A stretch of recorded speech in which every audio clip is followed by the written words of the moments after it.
Salmo 127. Convido os irmãos para ficarem de pé, para a leitura da palavra de Deus. Se o Senhor não edificar a casa, em vão trabalham os que a edificam. Se o Senhor não guardar a cidade, em vão vigia a sentinela. Inútil vos será levantar de madrugada, repousar tarde, comer o pão que penosamente granjeastes. Aos seus amados ele o dá enquanto dormem. Herança do Senhor são os filhos, o fruto do ventre seu galardão. Como flechas na mão do guerreiro, assim os filhos da mocidade. Feliz o homem que enche deles a sua aljava. Não será envergonhado quando pleitear com os inimigos à porta. Amém? Podeis assentar, irmãos. Irmão, como é a sua casa? Eu já fui na casa de alguns irmãos aqui. Ainda não fui na casa de todos. Mas como é a sua casa? Você se sente seguro na sua casa? Você se sente feliz na sua moradia?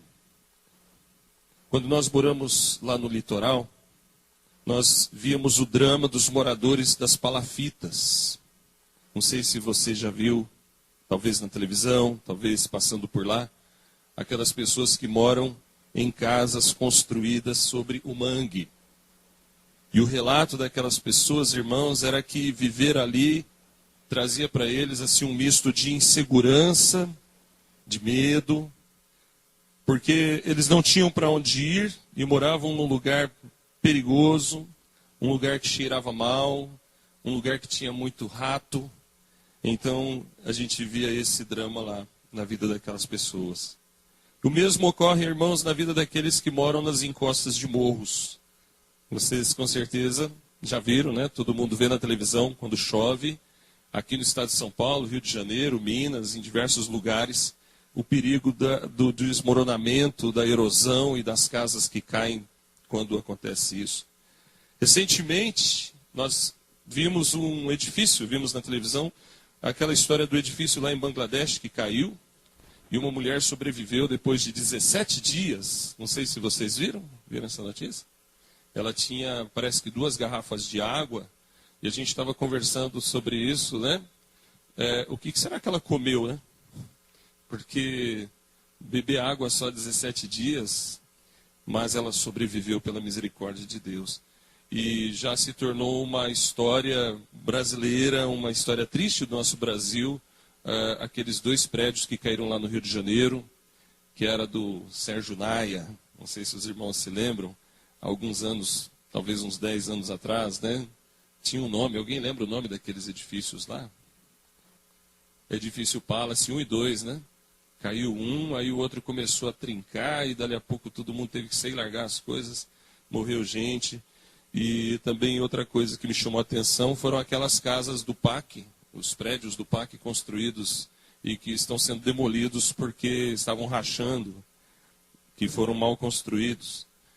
Então, irmãos, nós temos visto isso, o drama de pessoas que moram em lugares perigosos, em lugares inseguros, em casas que estão caindo.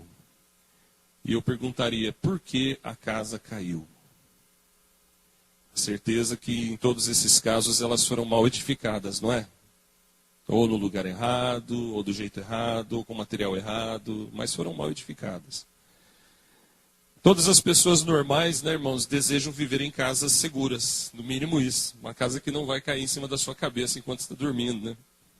Todas as pessoas desejam viver numa casa sólida, numa casa segura, numa casa agradável, numa casa confortável. E eu creio que Deus deseja que os nossos lares sejam assim também. Não só a moradia física, mas o lar, a família. Esse salmo, irmãos, é um salmo didático. E aqui o salmista enfatiza que a vida deve ser vivida na dependência de Deus, onde ele é apresentado como o edificador do lar, o edificador da família, o grande construtor, o fundamento de um lar feliz. Nesse contexto do Salmo 127, irmãos, as famílias tinham uma característica bem interessante. Eram famílias geralmente grandes. Porque as famílias grandes tinham mais prestígio nos assuntos da comunidade, quando eram tratados à porta da cidade. Versículo de número 5. Feliz o homem que enche deles a sua aljava, não será envergonhado quando pleitear com os inimigos à porta. Então, quando tinha algum assunto para ser resolvido, a família inteira daquela pessoa ia até a porta da cidade para dar aquela presença, aquela moral, e o assunto era tratado de uma forma diferente, porque ele não estava sozinho, ele tinha uma grande família junto. E a gente encontra algo relacionado a isso lá em Ruth, no livro de Ruth, capítulo 4. E aqui então, irmãos, o salmista usa a figura da casa para falar da família. Então, onde a gente ler casa, vamos fazer um pequeno exercício, vamos trocar pela palavra família. Se o Senhor não edificar a família, em vão trabalham os que a edificam. No lugar de cidade, vamos colocar família. Se o Senhor não guardar a família, em vão vigia a sentinela. Essa é a aplicação para o nosso contexto. Então, irmãos, aqui nós temos a figura, a demonstração, segundo Deus, de um lar feliz, um lar, o fundamento desse lar é Deus. E por isso esse lar é um lar feliz. Quais são as características aqui nesse Salmo 127 acerca de um lar feliz? Um lar onde Deus é o seu fundamento.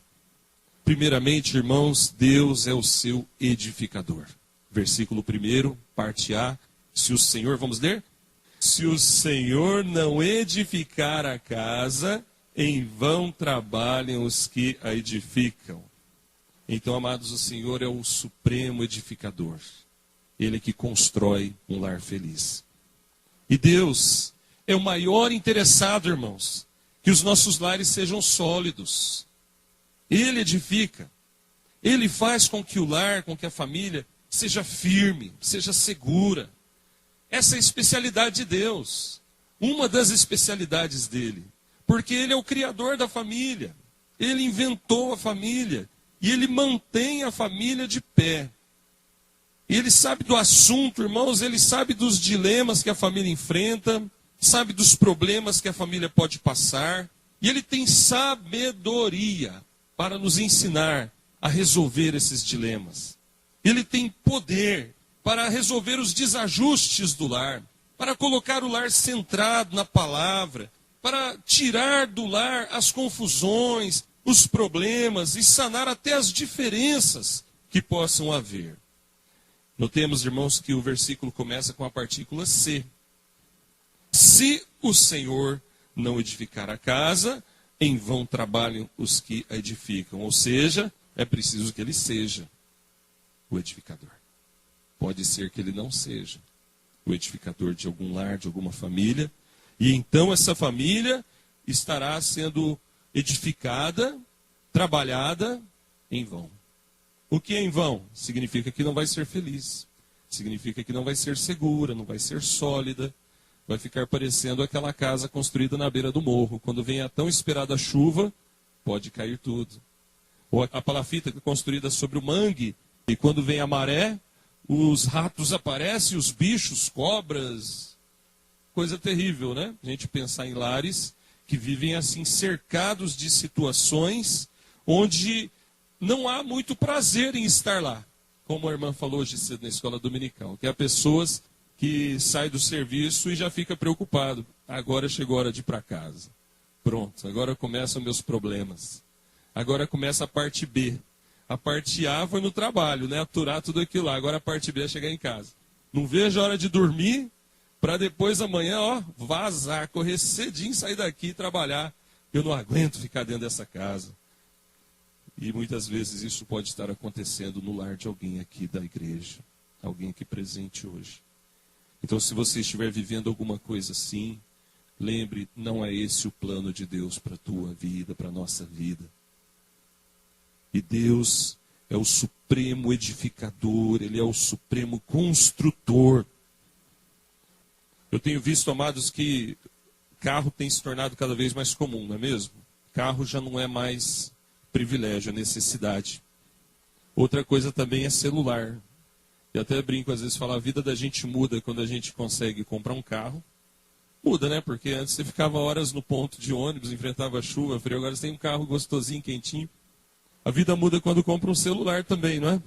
Porque agora você passa a ter menos sossego. Tem gente que não gosta de celular, né? Porque o celular não vai deixar muito sossegado, toda hora vai tocar. Mas é uma bênção. Se numa necessidade você pega o celular e liga. E a vida também melhora quando a gente consegue ter um computador em casa. Os jovens que o digam.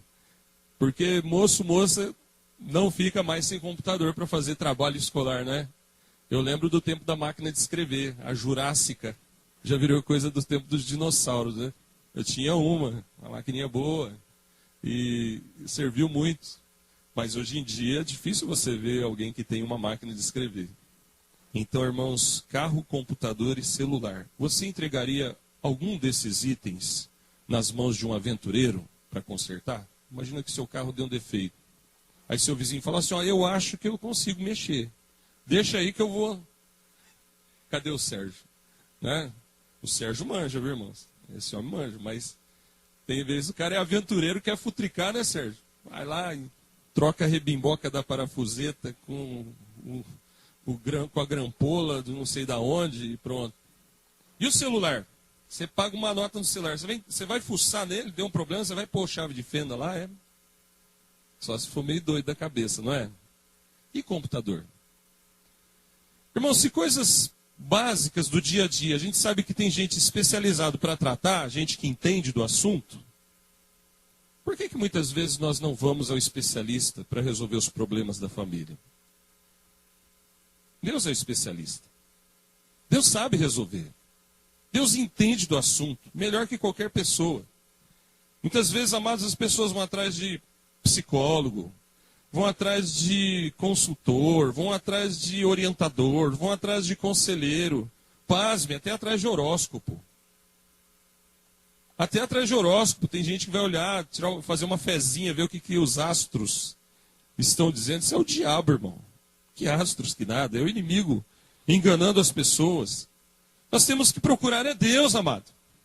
Porque Deus é o construtor, o edificador, e Ele sabe resolver todos os problemas. E se Ele não for, amados, o edificador, é em vão todo esforço, é em vão todo trabalho. E a gente sabe que há lares que têm desmoronado, irmãos, porque Deus não tem sido o seu edificador. Lares que vão sucumbindo, por exemplo, à avalanche do adultério. Quantos casamentos têm sido arruinados por causa da infidelidade? Lares que têm sido destruídos por causa das paixões, ou por causa dos desentendimentos. Desentendimentos, coisas que daria para resolver com um pouquinho mais de sabedoria, não é? Então, brigas, discussões. Lares, amados, que têm sofrido porque ainda não encontraram em Deus o seu edificador. E o Senhor Jesus contou aquela parábola da casa edificada sobre a rocha, para falar justamente que a casa edificada sobre a rocha sofrerá com as chuvas, sofrerá com as tempestades, virão as tribulações, mas ela vai resistir porque ela está edificada sobre a rocha. Amém, amados? Então, querido irmão, irmã, descubra se o seu lar tem alguma rachadura na parede. Descubra se o seu lar tem alguma fissura. Descubra se houve algum afundamento de solo. Sabe que acontece isso em alguns terrenos, não é? O chão afunda, simplesmente porque vai saber alguma coisa lá debaixo da terra. Afunda, já vi acontecer isso. Então o que tem que fazer?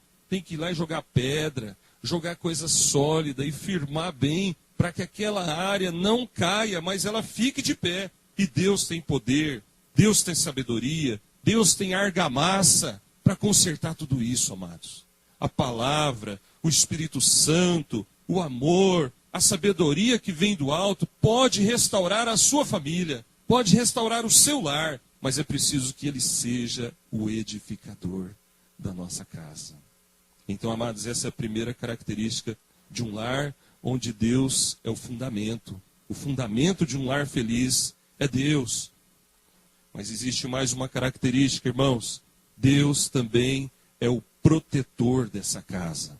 Diz aqui o versículo 1, que se o Senhor não guardar a cidade, em vão vigia a sentinela. Irmãos, a falta de segurança não é um problema novo. Isso é um problema antigo.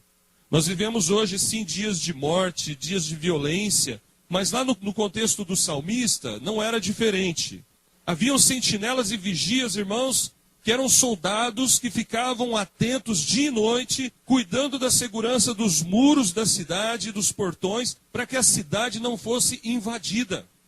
Meus amados, os nossos lares precisam de segurança, precisam de proteção, precisam de amparo, porque nós temos um inimigo à espreita, rondando, rodeando, tentando invadir a nossa casa. E se ele conseguir invadir as nossas famílias, amados, ele vai talvez causar grande dano na nossa casa, na nossa família. Então cabe a nós lutar, nos esforçar para que isso não aconteça. Independente se você é pai, filho, ou mãe, ou filha, se você é um filho de Deus, você pode se esforçar para que o seu lar seja protegido por Deus. Como? Fazendo o que nós fizemos há pouco, orando. Orando e pedindo a proteção do alto, pedindo a proteção de Deus. Porque por mais que a gente vigie, por mais que a gente cuide, por mais que a gente faça o nosso papel, nós somos frágeis e sem a ajuda de Deus, nós não vamos conseguir guardar a nossa casa, irmãos. Não adianta a gente colocar alarme, não adianta colocar câmera, não adianta colocar coisas assim que são úteis, mas sem a proteção de Deus não vai dar em nada, porque a Bíblia diz, em vão vigia a sentinela se o Senhor não guardar a cidade. Meus queridos, o lar onde Deus é o fundamento, é um lar guardado por Deus. Deus é o seu amparo, Deus é a sua segurança, Deus é o seu protetor, Deus é quem protege, Deus é quem fecha as portas, Deus é quem afasta o inimigo. E nós temos que continuar cumprindo o nosso papel, amados, aconteça o que acontecer. Hoje pela manhã a gente falava um pouquinho do boletim, se você ainda não leu, depois leia a meditação, que fala sobre a leniência na família.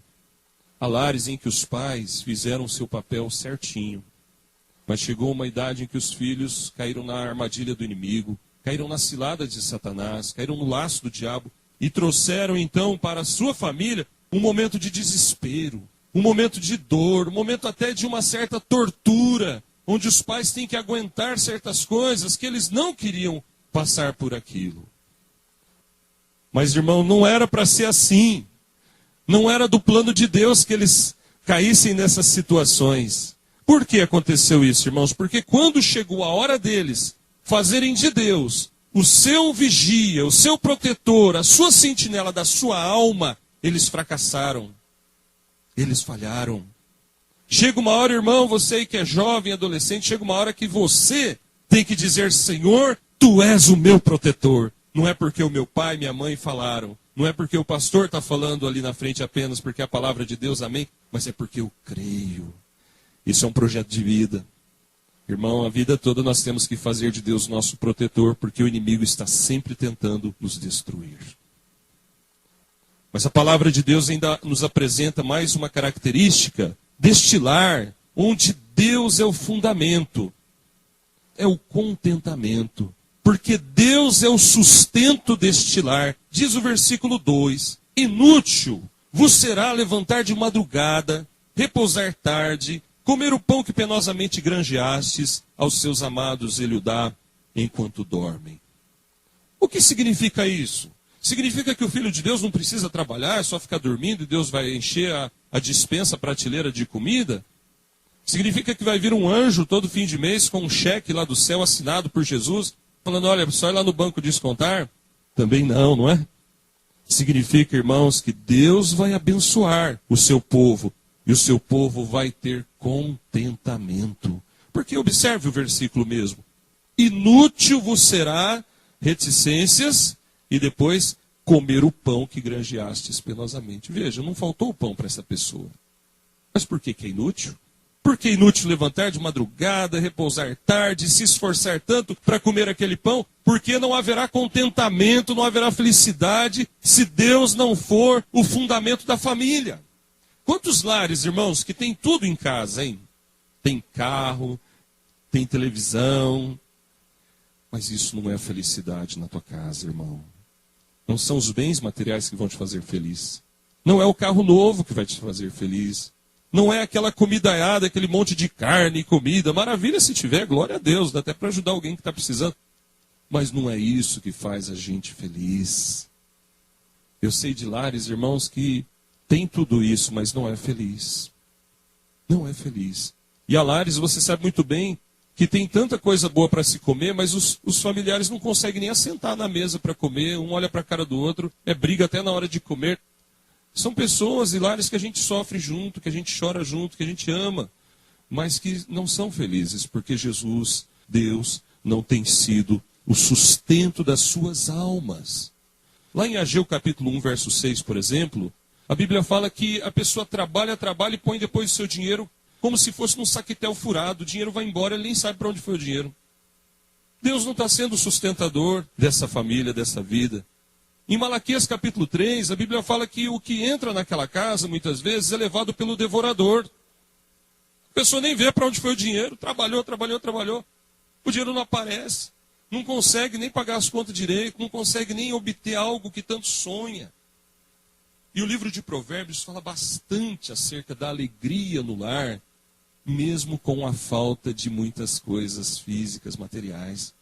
Lá em Provérbios a Bíblia fala, irmãos, que é mais prazeroso você comer um pão seco e ter paz em casa, do que você ter um monte de comida e fartura e a discórdia junto. Que é mais prazeroso você comer hortaliças, que é uma verdurinha, do que você ter carne e contendas. A gente vê a carne assim, né? Aquele cheirinho bom de carninha gostoso. Mas e quando falta? Você peca blasfemando contra Deus? Você fala coisas que desagradam a Deus? Tem que comer isso aqui, ó. Peraí, irmão. Isso aqui, ó, é a bênção de Deus. Porque se Ele está com você, pode ser que você nem tenha coisas assim, né? Um pão com ovo lá. Aleluia, Jesus, obrigado. Me lembro quando a gente era seminarista, às vezes faltavam as coisas em casa. Porque o seminarista deixa tudo, deixa emprego, deixa estudo secular, para se dedicar lá 4, 5 anos no seminário. E muitas vezes acontecem as dificuldades, até em função de saúde, de situações onde provas vêm, né? Mas Deus nunca desamparou.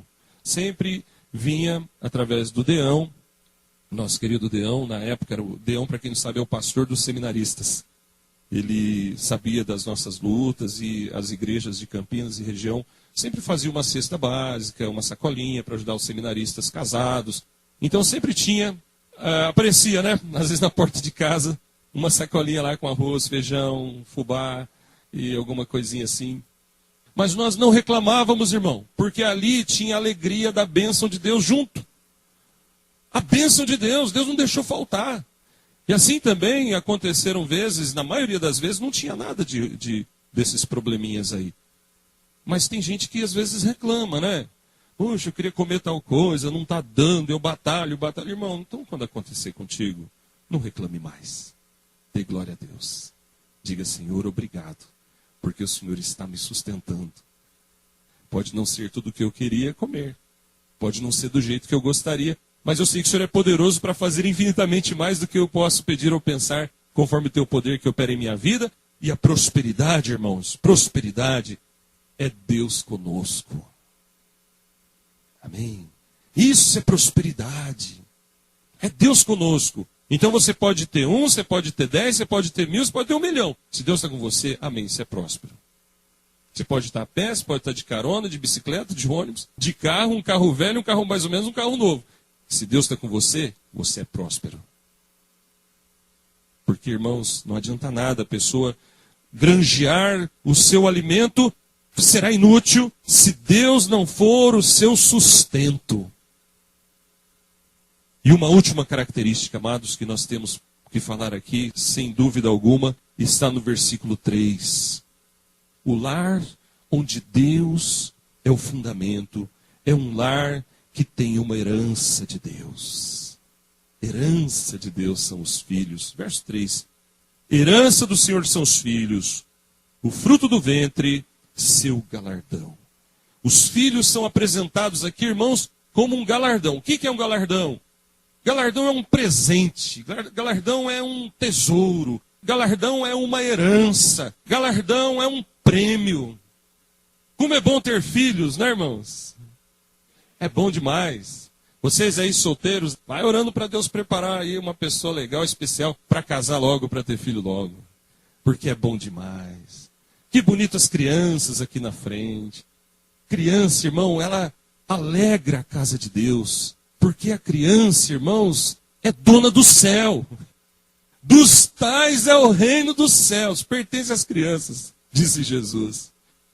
E se nós não formos semelhantes a crianças, não vamos para o céu. Por isso, amados, que nós temos que encarar os filhos, ver os filhos como bênção de Deus. Quantos lares, irmãos, cujo fundamento não é o Senhor, e veem os filhos não como bênção, mas como um problema. Não como uma alegria, mas como uma dificuldade. Não como fonte de temor na presença de Deus, de saber que Deus enviou essa vida para você cuidar e no futuro, quem sabe Ele cuidará de você. Que Deus enviou essa vida para alegrar a sua casa e para você ensinar o bom caminho do Senhor. E ainda, meu querido irmão, irmã, você que é pai, mãe e que talvez tenha sofrido com seus filhos, não se deixe enfraquecer. Não se deixe desanimar. Não se deixe entristecer por causa desses problemas. Não desanime. Ainda que haja dificuldades, ainda que falhemos, ainda que haja lutas, não desanimemos. Não nos enfraqueçamos, irmãos, porque os filhos são herança do Senhor. Aconteça o que acontecer, a palavra de Deus é a mesma, eles são herança. Pastor, mas meus filhos têm me dado tanta tristeza. É porque eles estão confusos, é porque eles estão enfraquecidos, mas eles são herança do Senhor. Acredite, eles são herança, porque você é filho de Deus, porque o Senhor Deus é o fundamento da tua vida, e porque a palavra de Deus está dizendo que os filhos são herança do Senhor. É um galardão de Deus na tua vida, na tua casa, na tua família. Não importa que jeito sejam os nossos filhos, não importa se eles são baixinhos, se eles são altos, se eles são magrinhos, se eles são gordinhos, não importa se eles são muito apegados ao estudo ou mais ou menos, eles são herança. O nosso papel é ensiná-los, ensinar o caminho do Senhor, ensiná-los, irmãos, as verdades da palavra de Deus, ensiná-los, irmãos, o que é andar no caminho do Senhor, ensinar com a nossa própria vida, ensiná-los, irmãos, a se comportarem, a saberem se comportar como pessoas tementes a Deus, ensinar para eles o valor da educação dentro de casa e fora de casa, educação no sentido do tratamento, educação de estudos também. Ensinar para eles, irmãos, o respeito às pessoas, a começar dos seus próprios pais. Ensinar para eles o amor ao trabalho, aos estudos, à moral, aos bons costumes. Ensinar para eles a valorização da família conforme Deus estabeleceu. Educar os filhos, amados, é ensinar os filhos. Isso é ministério dos pais. Não é maltratar, mas é conversar, é orientar, é orar. É até chorar junto, se for necessário. Impor limites, se for necessário. Porque eu tenho que cuidar bem deles? Porque eles são do Senhor. Não é minha propriedade, eles são do Senhor. E eu tenho o dever de orientá-los, de pastoreá-los. Então todo pai, toda mãe é um pastor e uma pastora dos seus filhos. Porque em casa você faz aquilo que você tem que fazer como pai e mãe, ensinando, cuidando da herança do Senhor. Lembra quando Jesus falou daquele rei que partiu para uma longa viagem e deixou o seu tesouro, os seus bens nas mãos dos seus servos? Pois então, encaremos dessa maneira. O Senhor Jesus partiu para uma grande viagem, ele foi ao céu, mas vai voltar e ele vai pedir contas. E de todas as coisas que ele nos deu, irmão, a mais preciosa que tem é a herança do Senhor. Ele vai pedir contas de como nós gastamos o dinheiro, ele vai pedir contas de como gastamos o nosso tempo, ele vai pedir contas de como realizamos a obra de Deus, ele vai pedir contas de tudo da nossa vida. Mas ele vai pedir contas em especial da herança do Senhor. O que você fez com a minha herança, filho? Pai, eu fiz o melhor, eu ensinei, eu orientei, eu orei com ele, por ele, junto dele, longe dele. Eu chorei com ele, eu carreguei nos braços quando eu pude. Mas, pai, teve momentos que eu não consegui, porque ele já estava grande, ele ficou desobediente. E o pai certamente vai dizer, muito bem, servo bom e fiel. Foste fiel no pouco, sobre o muito te colocarei. Você fez a sua parte. E aqueles pais, irmãos, que não amam seus filhos como deveriam amá-los. E por quê? Eles não encaram os filhos como herança do Senhor. Porque Deus não tem sido o fundamento dos seus lares. E é triste a gente observar que isso pode acontecer até dentro da igreja. lares onde os pais não ensinam a palavra, lares onde os pais não oram junto com os filhos, lares onde os pais não põem limites, lares onde os pais são lenientes e deixam passar coisas que não deveriam. Então, amados, que não seja esse o nosso caso, amém? Nosso caso, irmãos, sejam como os pais, como os lares onde Deus é o seu real fundamento. Certamente, amados, todos nós temos nos esmerado para cumprir a palavra, para nos adequar à palavra. E como é alegre, como é bom, como nos faz assim ficar felizes quando a gente vê o resultado do penoso trabalho de sua alma. Quando você olha e fala, oh, glória a Deus, valeu a pena. Deus tem me abençoado, Deus tem me ajudado, Deus tem ouvido minhas orações. E eu volto a dizer, irmãos, que há situações em que nós às vezes sofremos porque não aconteceu do jeito como a gente queria e tudo mais. Mas nós temos que ainda pela fé dizer, eu creio que o meu Redentor vive. Eu creio que o meu Redentor levantará a sua face sobre a terra. E eu, então, revestido da minha pele, verei a Deus. Eu verei a Deus, como cantamos hoje. Quero te ver, Senhor.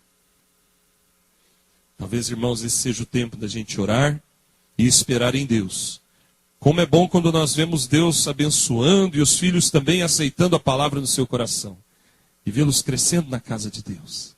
Dê glória a Deus, glorifica a Deus.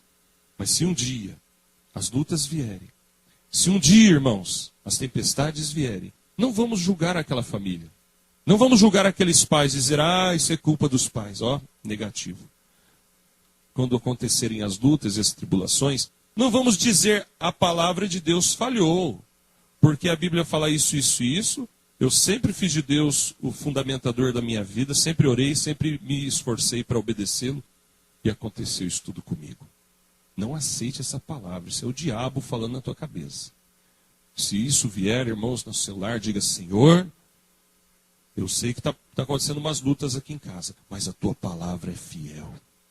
Eu creio na tua palavra, Senhor. Eu creio na tua palavra, eu creio que o Senhor tem guardado a minha casa. Eu creio que o Senhor tem edificado a minha família. Eu creio que o Senhor tem sustentado o meu lar. E eu creio que os meus filhos são herança do Senhor na minha vida, no meu lar. Em nome de Jesus. Não aceite, irmãos, no seu coração a ideia de que Deus falhou. Não aceite no seu coração a ideia de que a palavra de Deus não se cumpriu. Em nome de Jesus. Deus é fiel. E a palavra dele nunca falha. Que Deus abençoe-nos, que Deus nos guarde. Vamos ficar de pé e orar, agradecendo a Deus. Obrigado, Pai, porque Tu és o fundamento da nossa vida. Tu és o fundamento da nossa casa. Tu és o fundamento de cada lar aqui presente e representado, Senhor. Obrigado, Senhor Deus, porque o Senhor tem edificado nossas famílias.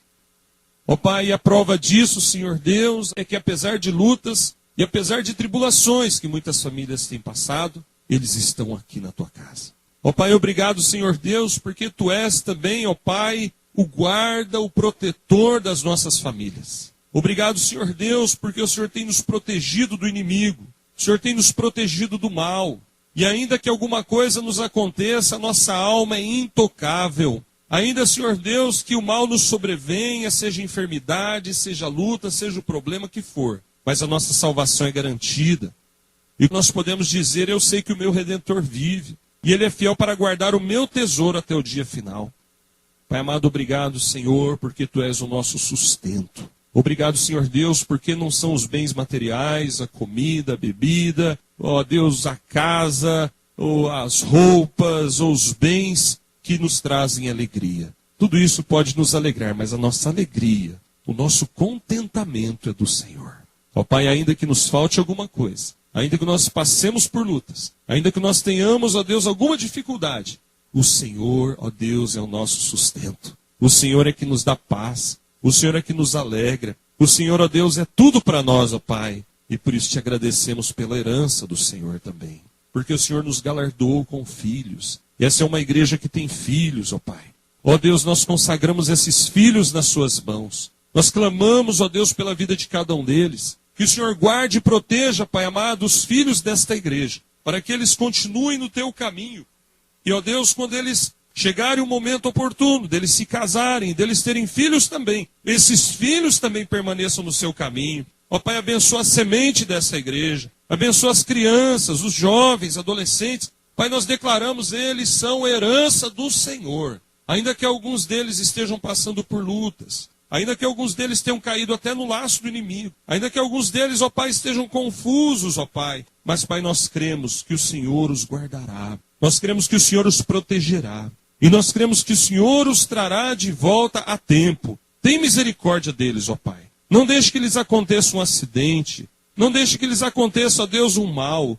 Mas ainda que aconteça alguma coisa, Pai, permitido por Ti, que assim seja, para que eles acordem, para que eles despertem, para que eles vejam, ó Pai, que o Senhor é o caminho, que o Senhor, ó Deus, é quem salva, e que eles possam trazer alegria para os seus pais, e seus pais possam olhar para eles e dizer, ó Pai, muito obrigado por Tua herança aqui na minha casa, na minha vida, na minha família. Pai amado, obrigado, Senhor, porque Tu és o fundamento da nossa vida, Tu és o fundamento da igreja e Tu és o fundamento de cada lar aqui presente.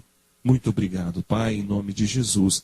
E se alguém não é ainda, ó Pai, um filho Teu, se alguém ainda não buscou em Ti essa força, essa bênção, essa segurança, essa paz que o Senhor concede, que essa pessoa hoje ainda entregue o seu caminho a Ti, ó Pai.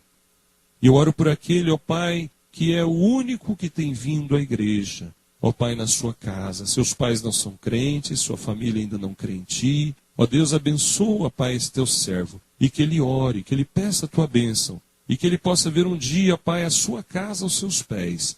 E, ó Deus, abençoa também aquele lar, Senhor Deus, ó Pai, que tem passado por grandes provações, que tem passado por tempestades terríveis, por vendavais da alma que nós sequer imaginamos, mas o Senhor sabe muito bem, ó Deus, o que está acontecendo ali. Ó Deus, faz ali brilhar o sol, faz ali brilhar a paz, faz ali brilhar a alegria, traz de volta a alegria perdida, Pai amado. Traz de volta, Pai amado, a segurança, a paz, o contentamento que ficou no passado, que ficou na memória. Ó Deus, mas o Senhor não se esqueceu do seu povo. Obrigado, Pai, porque o Senhor não desamparou o seu povo. Traz de volta, Senhor Deus, a Tua bênção neste lar também, Senhor. E muito obrigado, Senhor Deus, por estes momentos agradáveis, maravilhosos, na Tua presença, em nome de Jesus. Amém. Podeis assentar, irmãos. Caminhando para o encerramento, nós vamos...